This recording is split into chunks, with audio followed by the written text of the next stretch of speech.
네, 안녕하셨습니까. 김선생의 문화예술 이야기를 진행하는 강사 김효입니다. 자, 이번 시간에는 용코로 걸렸다라는 이야기를 가지고 진행해 보도록 이렇게 하겠습니다. 자, 용의 코에 여러분들 좀 주목을 해 주실 필요가 있겠습니다. 자, 일반적으로 이 신기한 금수, 신금이수라고 얘기하죠. 그러는 용, 기린, 해태, 봉황, 이런 것들을 흔히 상상의 동물이라고 얘기하고 있는데요. 그 중에서도 용의 경우는 이 기를 아주 조형적으로 잘 표현하는 형상으로 이렇게 얘기하고 있습니다. 여기서 기라고 하는 것이 어떤 것인지 좀 설명이 필요할 텐데요. 이 기를 조형적으로 잘 표현해낸 것을 흔히 영기라고 이렇게 얘기를 하고 있습니다.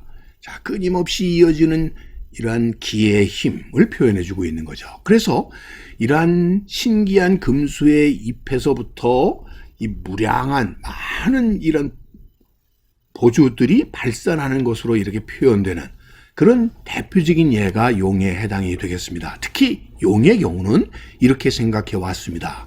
자, 이것이 바로 은하수가 되겠습니다. 자, 은하수를 주재하는 신기한 바로 동물. 그게 용이라고 생각을 해왔던 것이죠. 즉 물의 주재자 용, 이런 의미를 갖게 되겠습니다.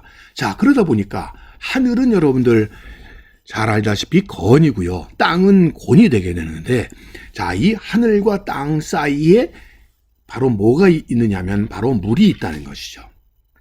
자, 그런데 이 물은 우리 눈에 보이는 형태도 있고 보이지 않는 형태도 있으니, 보이는 형태로서는 비라든지 눈이라든지 이런 안개라든지 설이라든지 이슬이라든지 이런 것들도 있습니다만, 또 한편으로는 눈에 보이지 않는 이런 영의 개념도 있다는 것이죠. 결국 이 하늘에서 땅으로 이렇게 전해지는 영의 기운, 즉 이 물의 기운을 주재하고 있는 것이 바로 용이다, 이렇게 생각을 했던 것이죠. 자, 그래서 여러분들 경복궁에서 출토됐다고 하는 이 용 그림을 보게 되면 전체적으로 글자는 이 물숫자로 되어 있습니다만, 자세히 그 안에 들여다보게 되면 용이라고 하는 자그마한 글자들이 모아져서 하나의 물을 이루고 있다는 거죠. 그것은 뭘 의미하는 것이냐? 바로 용이라고 하는 것이 물을 관장하는 신이기 때문에 이런 그림을 넣어둠으로써 화재가 예방될 수 있다라고 하는 어떤 간절한 기원이 이 글에 담겨져 있다, 용 그림에 담겨져 있다, 이렇게 보시면 되겠습니다. 그래서 이 아시아 지역에서의 용이라고 하는 것은 물을 관장하는 귀신이다, 이렇게 이해를 했다고 보시면 되겠어요.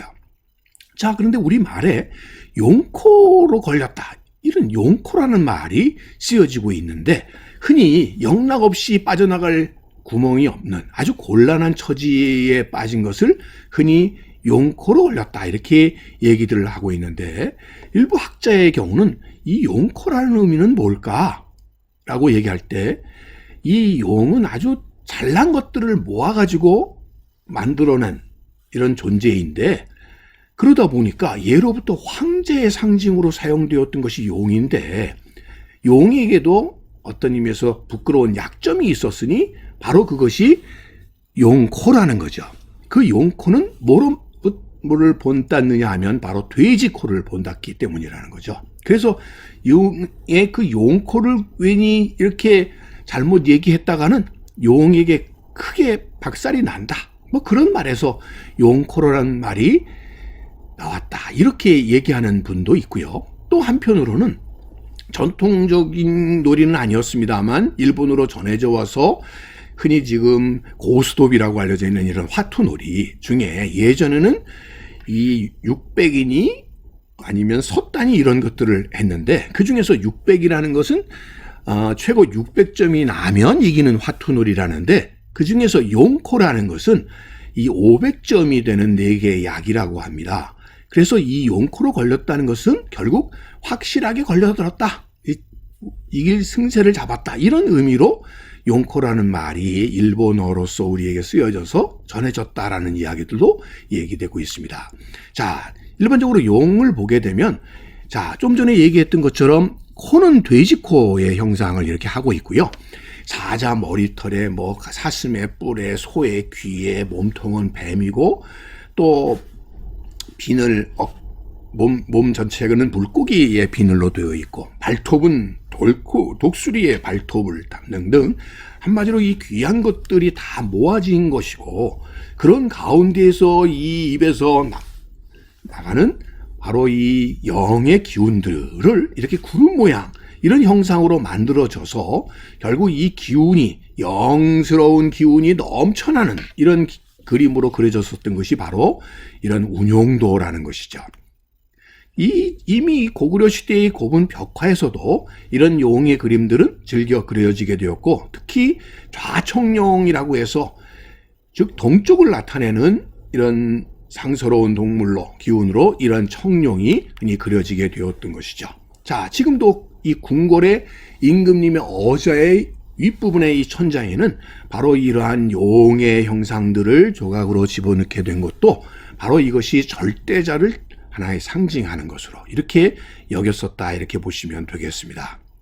자, 이 흥인지문 동대문에 또 이 벽의 천장에 그려져 있는 황룡과 청룡이 이렇게 어우러지는 이런 그림들에서도 결국 이런 왕의 권위를 드러내는 의미라고 보시면 되겠습니다. 뿐만 아니라 동쪽을 지키는 수호신의 의미로도 담겨지게 되었던 것이죠.